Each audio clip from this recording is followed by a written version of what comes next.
Coucou à tout le monde, bonjour, j'espère que vous allez bien. Quant à moi, je me porte bien. Voilà, aujourd'hui, je vais un peu être très bref parce que les gens ont trop l'habitude de pleurer le méga où on n'a pas de connexion. Donc, je vais être très bref. Je m'en vais comme ça dans cette vidéo vous donner 5 idées de business rentables. Donc, ne vous plaignez plus que vous êtes les femmes au foyer, vous n'avez pas le temps, vous êtes les étudiants, vous manquez l'argent de poche. Ne vous plaignez plus. Il y a beaucoup de choses que vous pouvez faire, même étant les étudiants ou alors les femmes au foyer. D'accord. En numéro 1, vous pouvez faire le commerce.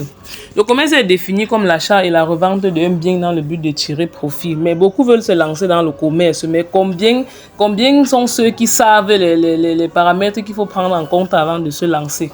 Hein? Vous êtes rares. Donc vous, mes amours qui auraient suivi ma vidéo, ça serait comme le bonus de cette vidéo.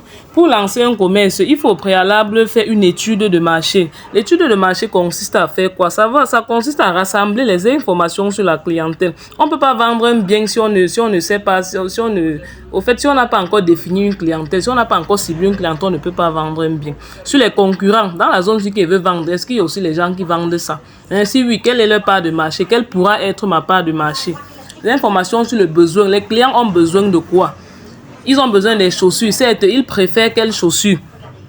Quelles sont les habitudes d'achat? Ils achètent combien de fois par jour? Combien de fois par semaine? À quel prix est-ce qu'ils peuvent le vendre? Et puis m'en sortir aussi. Vous pouvez, en petit 2, vous pouvez aussi faire une petite garderie. Même étant à la maison, ça va dépendre. Vous pouvez prendre, si vous louez peut-être un studio, vous pourrez aménager un petit espace et accueillir même 2, 3, peut-être jusqu'à 5 enfants. Ça va dépendre de vous. Vous pouvez aller auprès des mamans autour de vous, dans les quartiers voisins là. Vous pouvez leur proposer que bon, me voici comme ça, j'envisage d'ouvrir une mini garderie, je voudrais garder votre enfant. En fait, vous posez avec eux, non. C'est très simple. Ils vont vous donner l'enfant, vous allez le garder. Il faut seulement que vous soyez quelqu'un qui est sérieux, quelqu'un qui ne dérange pas. Et puis même, vous devez aussi être très propre. Vous amenez ce même petit espace peut-être dans votre salon et puis vous lancez votre mini garderie. Au fur et à mesure, vous allez grandir et vous allez louer un espace plus grand et plus confortable. En numéro 3, vous pouvez aussi faire un mini restaurant.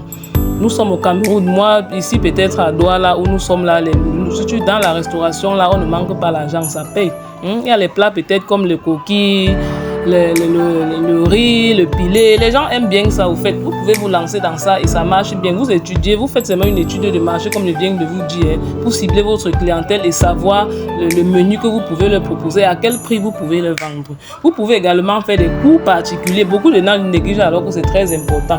Et si vous avez peut-être un étudiant ou bien une maman qui a un peu fait l'école, vous pouvez peut-être proposer on sait que dans n'importe quel, même si vous êtes dans les quartiers les plus pauvres, les enfants partent quand même à l'école. Vous pouvez aller vers leurs parents, leur proposer que bon voilà, j'organise les petits cours de répétition. C'est pas difficile, surtout pour nos enfants de primaire là. Il suffit seulement de faire un peu de recherche comme ça là et puis vous lancez.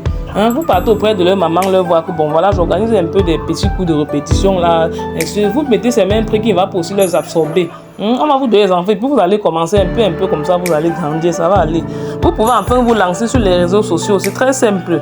Pour vous lancer sur les réseaux sociaux, il vous suffit juste d'avoir votre téléphone portable et votre connexion internet. Vous définissez dans votre objectif. Comme je parle sur les réseaux sociaux, mon objectif c'est quoi? Voilà la première chose qu'il faut faire. La deuxième chose, il faut déterminer votre audience à cibler. Est-ce que c'est ce que je vais dire dans mes vidéos? Est-ce que ça va concerner les enfants, les grands, les hommes, les femmes? Ça va dépendre de vous. En petit 3, vous sélectionnez votre réseau social qui vous plaît. Est-ce que c'est TikTok, est-ce que c'est Facebook, est-ce que c'est YouTube? Vous vous lancez et enfin maintenant vous créez du bon contenu. Vous aurez vos abonnés puis vous allez vous faire de l'argent avec. C'était tout pour aujourd'hui mes amours. J'espère que ça vous a plu et que vous allez au sortir de cette vidéo tirer un profit qui va vous aider à améliorer vos conditions de vie. On se retrouve dans la prochaine pour une nouvelle vidéo. Et surtout, n'oubliez pas de vous abonner et d'activer la cloche de notification pour ne pas rater mes prochaines publications. Ciao!